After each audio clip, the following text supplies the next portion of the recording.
Hello बच्चों, let's see what the question says. The question says exponential growth cannot sustain for long. This possible causes.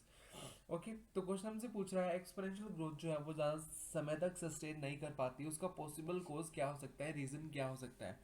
तो as you all know, एक sigmoid curve में या फिर sigmoid growth curve जो हमारा होता है उसमें क्या होता है, इनिशियली हमारा लैग फेज होता है, देन हमारा लॉग फेज आता है, देन एसिम्प्टोट आ जाता है.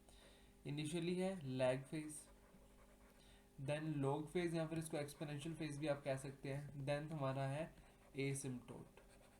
एसिम्प्टोट या फिर स्टेशनरी फेज.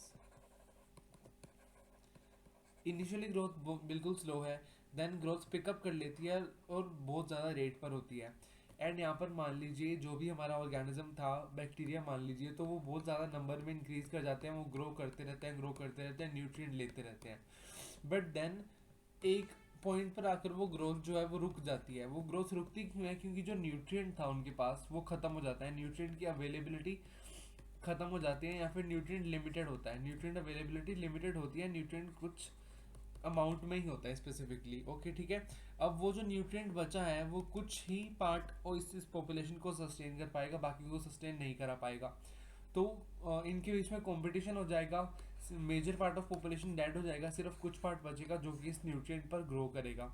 ओके. एंड अब ये जो बचे हैं, ये बच्चे कैसे, इन्होंने इनके ऊपर कुछ टॉक्सिक मटेरियल सिक्रेट किया, इन दोनों के बीच में कंपटीशन हुआ, इन्होंने एक दूसरे के ऊपर बीच में कंपटीशन हुआ, इन्होंने एक दूसरे के ऊपर केमिकल्स दिए जो एक दूसरे को लिए डेडली प्रूव हो सकते थे.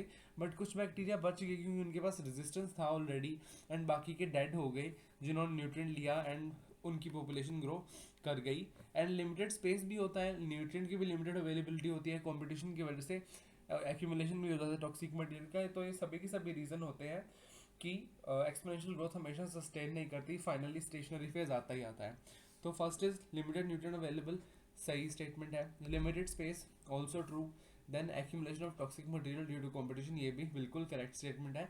तो all of these are correct. So our answer is option number D, all. And I hope you understood this question well. Thank you.